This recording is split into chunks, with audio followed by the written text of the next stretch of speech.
الحمد لله رب العالمين والصلاة والسلام على رسوله الكريم نبينا محمد وعلى آله وأصحابه أجمعين أما بعد فأعوذ بالله من الشيطان الرجيم بسم الله الرحمن الرحيم يا أيها الذين آمنوا كتب عليكم الصيام كما كتب على الذين من قبلكم لعلكم تتقون۔ اللہ کا شکر ہے کہ رمضان المبارک کی مبارک گھڑیاں اللہ تعالیٰ نے ہمیں ہماری زندگی میں ایک بار پھر نصیب فرمائی۔ یہ رمضان اسلامی سال کا 9واں مہینہ ہے۔ رمضان رمض سے ہے، را میم اور ضاد، جس کا مطلب ہوتا ہے تپش، گرمی، جلانا۔ چونکہ یہ مہینہ روزہ رکھنے والوں کے گناہوں کو جلا دیتا ہے، اس لیے اس کو کہا جاتا ہے رمضان۔ دوسری وجہ بیان یہ کی گئی ہے کیونکہ روزہ رکھنے سے شدت کا احساس ہوتا ہے، پیاس کی شدت، اور انسان کا جو بدن ہے تپش محسوس کرتا ہے، اس لیے اس مناسبت سے اس مہینے کا نام ہے رمضان۔ تو یہ وہ مبارک مہینہ ہے جس کو بہت زیادہ فضیلت دی گئی ہے۔ یہ تو اس کے لغوی معنی کے اعتبار سے اس کا مطلب ہوا، تو احادیث میں اور قرآن پاک میں اس کی بڑی فضیلت بیان ہوئی ہے۔ دیکھیے نا، قرآن پاک میں اللہ سبحانہ و تعالی نے اس کی فضیلت بیان کرتے ہوئے فرمایا شہر رمضان الذی انزل فیہ القرآن۔ رمضان کا مہینہ وہ مہینہ ہے جس میں قرآن اتارا گیا۔ دو باتیں اہل علم نے اس حوالے سے ذکر کی ہیں جن سے احادیث سے دلائل ملتے ہیں۔ پہلی بات تو یہ کہ اللہ تعالی نے لوح محفوظ سے آسمان دنیا پر ایک مرتبہ میں ہی قرآن پاک کو نازل فرما دیا۔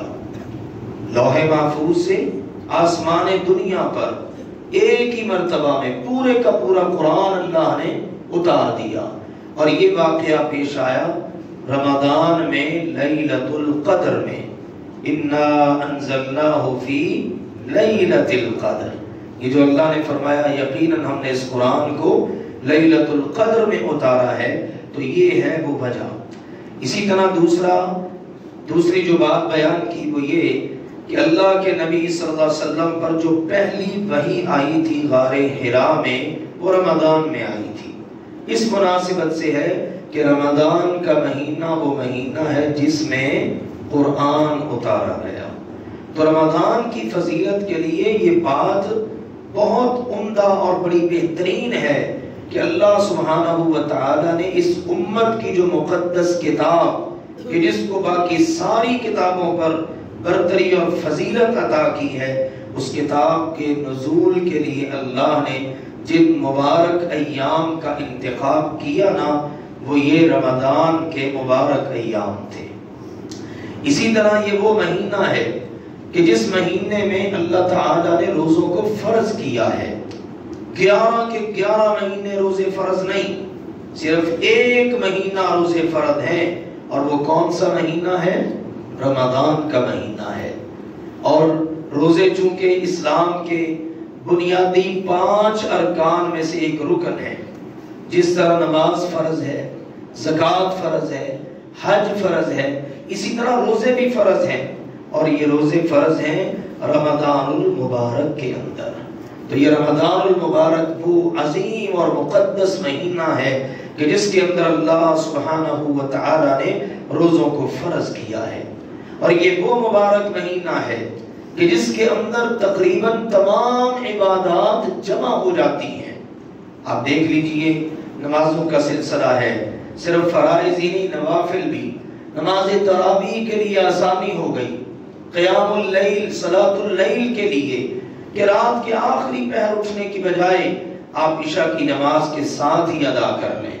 پھر اس کے الگ سے فضائل مناقب انشاءاللہ وہ اگلی نشست میں عرض کریں گے۔ اس وقت اتنا سمجھیے کہ رمضان کس قدر بابرکت اور فضیلتوں والا مہینہ ہے۔ خوش نصیب ہیں ہم لوگ کہ ہمیں ہماری زندگیوں میں اللہ نے ایک بار پھر یہ سعادتوں والا مہینہ عطا کر دیا ہے۔ تو رمضان کا مہینہ وہ مہینہ ہے جس کے اندر دیگر عبادات بھی، آپ دیکھیے نا، زکوٰۃ دینے کا اہتمام لوگ اس ماہ مبارک میں کرتے ہیں، نیکیوں کی اللہ تعالیٰ اجر و ثواب جو ہے اس کو اللہ تعالیٰ بڑھا دیتا ہے۔ اس ماہ میں جس کو عمرہ کی سعادت مل جاتی ہے وہ اس طرح ہے گویا کہ اس نے اللہ کے نبی کے ساتھ حج کر لیا ہے۔ یہ وہ مبارک مہینہ ہے کہ جس کے اندر سب سے پہلا جو عظیم غزوہ بدر ہے، جہاد فی سبیل اللہ، وہ اسی ماہ مبارک کے اندر ہوا۔ تو یوں بہت ساری نیکیاں وہ اس ماہ مبارک کے اندر اللہ سبحانہ و تعالی نے جمع فرما دی ہیں۔ اسی لیے اللہ ذوالجلال والاکرام نے اس مبارک مہینے کے لیے بڑا خاص اہتمام کیا ہوتا ہے۔ حدیث میں آتا ہے رسول اللہ صلی اللہ علیہ وسلم نے فرمایا اذا دخل رمضان، کہ جس وقت رمضان داخل ہوتا ہے نا، فتحت ابواب الجنہ، جنت کے سارے دروازے کھول دیے جاتے ہیں۔ واہ سبحان اللہ! ادھر رمضان داخل ہوا یعنی کل شام سے رمضان کا آغاز ہوا تو ہمارے لیے جنت کے سارے دروازے کھل گئے۔ فَلَمْ يُغْلَقْ مِنْهَا بَابٌ، کوئی ایک دروازہ بھی بند نہیں رہنے دیا جاتا۔ اور اسی طرح سے ارشاد فرمایا غُلِّقَتْ أَبْوَابُ جَهَنَّمْ، جہنم کے سارے دروازے بند کر دیے جاتے ہیں۔ فَلَمْ يُفْتَحْ مِنْهَا بَابٌ، جہنم کا کوئی ایک دروازہ بھی کھلا نہیں رہنے دیا جاتا۔ سبحان اللہ! اللہ ذوالجلال والاکرام کی طرف سے کتنا یہ خوبصورت انتظام ہے۔ اور پھر صرف یہی نہیں، ارشاد فرمایا رسول اللہ صلی اللہ علیہ وآلہ وسلم نے تغل فیہ مردۃ الشیاطین، جتنے یہ سرکش شیاطین ہیں نا، ان سب کو پابند سلاسل کر دیا جاتا ہے، جکڑ دیا جاتا ہے۔ سفلت کے الفاظ بھی ہیں کہ ان کو بیڑیاں پہنا دی جاتی ہیں، ان کی گردنوں میں طوق اور پاؤں کے اندر بیڑیاں پہنا کر ان کو باقاعدہ بند کر دیا جاتا ہے۔ اب ان کے انسانوں کے اوپر وار نہیں چلتے۔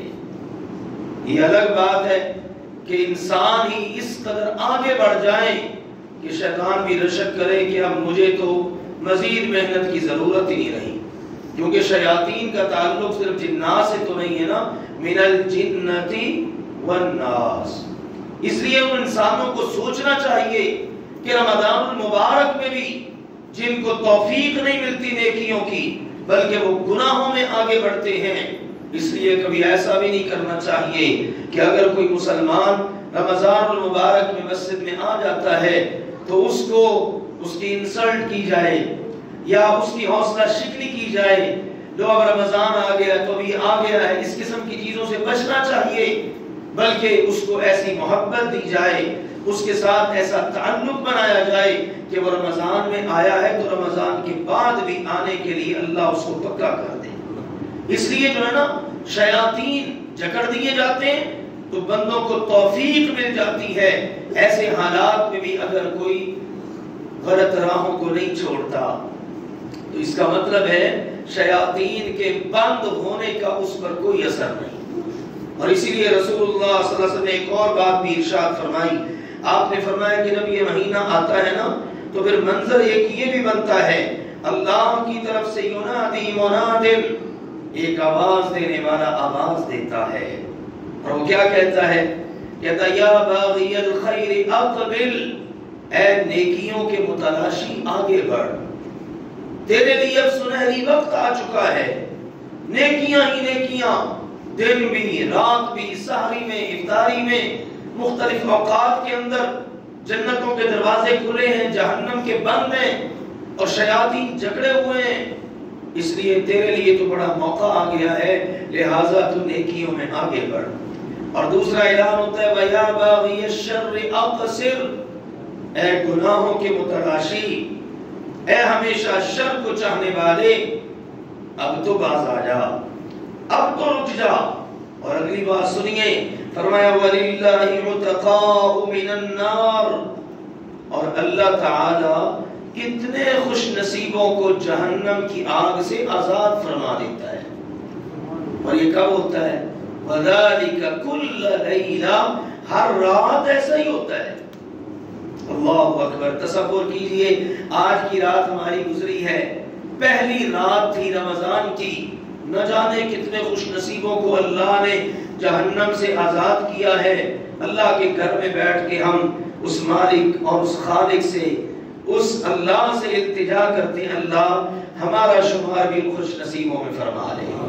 ہر رات جہنم سے کتنے لوگوں کو آزاد کر دیا جاتا ہے۔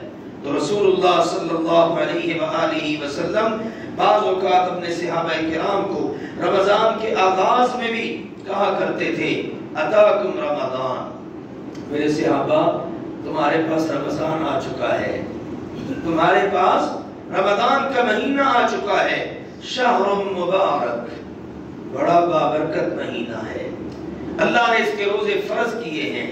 اور اسی طرح حدیث کے اندر آتا ہے رسول اللہ صلی اللہ علیہ وسلم نے فرمایا ان هذا الشهر قد حضركم، یقینا یہ مہینہ تمہارے پاس آ چکا ہے۔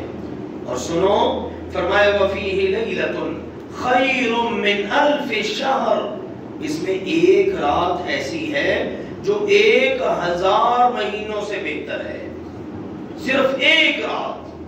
حدیث میں آتا ہے اللہ کے نبی صلی اللہ علیہ وسلم پر آپ کی امت کی عمریں پیش کی گئی کہ آپ کی امت کی عمریں یہ ہیں، اوسطاً عمر 60-70 سال۔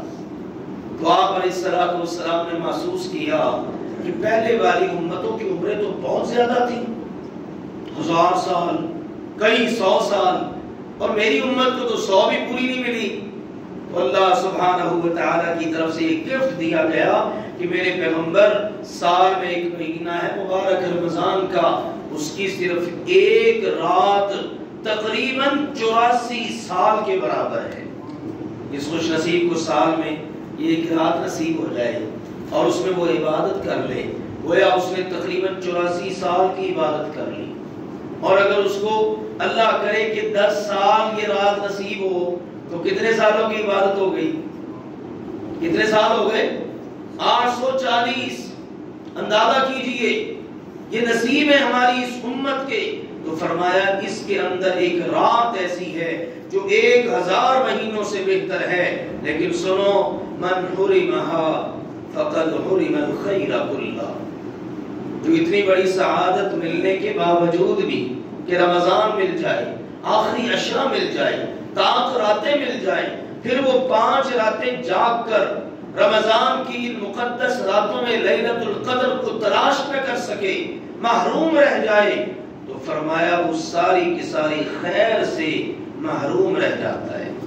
اس لیے میرے عزیزوں، کرنے والا کام یہ ہے کہ اس ماہ مبارک کے اندر محنت کی جائے، سستیاں چھوڑ دی جائیں، روٹین کو بدلا جائے۔ یہ جو پہلے سے ہماری روٹین ہوتی ہے نا، بلکہ اس مہینے میں آ کر روٹین بالکل ہی بدل جاتی ہے۔